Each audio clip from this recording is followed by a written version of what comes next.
Hello everybody, it's George from Ireland, so welcome back to my channel. And in this video I'm commenting on the severe paucity of police officers in Russia. It's a topic that people have been commenting on since at least 2015. Now, why then? Remember, the invasion of Ukraine began then, seizure of Crimea, and there were sanctions then, limited sanctions, and just a small dent to the Russian economy. But that's when the Russian economic slowdown began, and there were major protests, not over the seizure of Crimea, which is actually wildly popular in Russia, even with liberals, but over huge-scale corruption and saying Putin is a thief.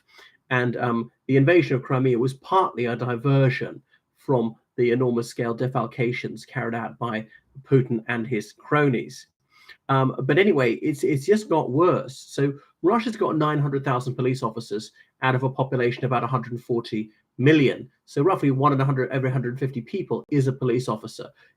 Of adults, that's even higher. Of working age adults is easily 1% of the population. Bear in mind, on top of that, they've got military intelligence, they've got the FSB, the Internal Intelligence Agency, the SVR, the External Intelligence Agency, they got the Rosgvardia, which is a sort of paramilitary force, so as well as the armed forces. Those are in law enforcement and or defense are easily 2% of the adult population. Anyway, they've got 630 police officers every 100,000 people, making it one of the most policed countries on earth.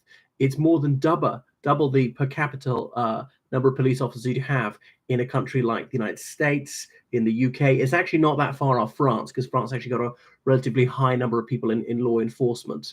And Russia's actually got fairly high crime, particularly violent crime, particularly murder, and it's got a lot worse lately. And that's come out in the Russian media. A number of high-profile murders committed by war veterans, and we'll see why. Now, if you go to the center of Moscow, you've never seen so many police in your life. But that's because they concentrate everything in Moscow. But that means rural areas have very few officers because they're stripped to be there in the capital, because the government is a control freak government. It's fixated with retaining control of the capital. I think, a protest in Moscow is worth 10 times one in the regions. Moscow's got the best of everything.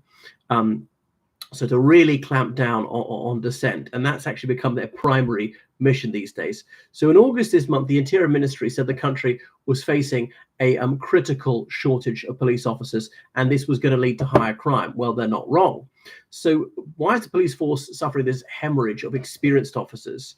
And often they're the more senior ones resigning, because being an officer is increasingly stressful. The workload is getting heavier, and the salary is nowhere near enough in view of the rapidly rising inflation. Their police equipment is not being upgraded.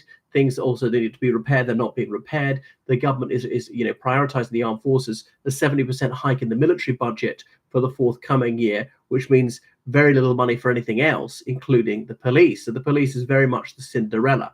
And they're saying, obviously, if you're a complete failure at school, if you're a total loser, if you can do nothing else, you join the police. The salaries are miserable. That's it. So they've always been for second raters, now more like third raters, looked down on.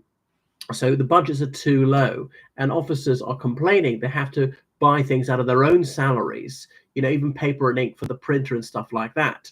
So officers are resigning in serious numbers to do more lucrative jobs, which are not quite so demanding. Anything being a private security card, of which Russia has loads. Every business has loads, even McDonald's, and says you're going to steal chips or something.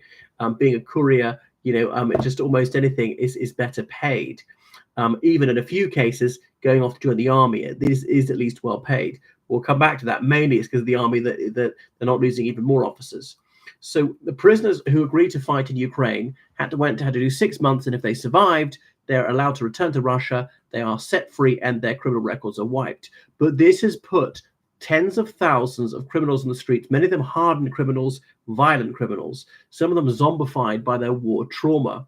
And that's why they're committing more and more crimes. So the police are less and less able to contain it.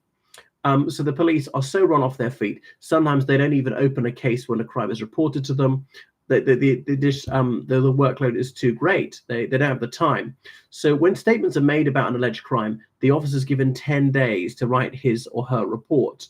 It doesn't matter if there's one statement or dozens of statements, it's 10 days. And there's just no flexibility, just typical in Russia. So Anyway, back in the 90s, the police were fairly notorious for using torture, particularly those in Kazan. But they did get better by the 2000s, but it's become the norm again. And then we don't have any hard data on this, but human rights organizations have said it. But the anecdotes are that the police are under severe pressure to cut corners. They're told to produce results and fast. They don't have time to investigate properly, so they have to manufacture evidence that they don't have it. But so some officers have been prosecuted for falsifying evidence. So it's just going to get worse and worse. So officers who are suspected of harboring sympathies for Alexei Navalny or the anti-war movement, they are dismissed. So you cannot voice any doubts about the illegal invasion of Ukraine. Funny, from a law enforcement organization, you can't actually talk about the law. So shutting down anti-government protests and the peace movement, that is now central. That's the main part of their job. Whereas violent crime is relatively neglected. They have to be going after people to arrest dissentients, arresting people, making them political prisoners. That's the main goal, not actually keeping the public safe. So unsurprisingly, morale has plummeted. They waste their time chasing up reports of somebody who allegedly displayed the Ukrainian colors or something like that, or told the truth about the war, and not actually helping the public. And obviously, some of the police officers are really decent people. They went in there to serve their communities, to keep people safe, and they do not want to be prosecuting peaceful dissidents. So the numbers have been going down for 8 years. But the Ukraine war initially stopped the flow of people out of the police because they were exempt from the draft. Anyone who said they might resign told, well, your name's been passed to the draft authorities. If you resign, you'll be drafted immediately. And that made some people stay in the police who otherwise would have left. One thing is, if you leave, there are plenty of other jobs to go to, but you might well be drafted. Anyway, so they need another 40,000 officers if they to provide police officers for Donetsk and Lugansk, the regions that Russia claimed to have integrated a year ago.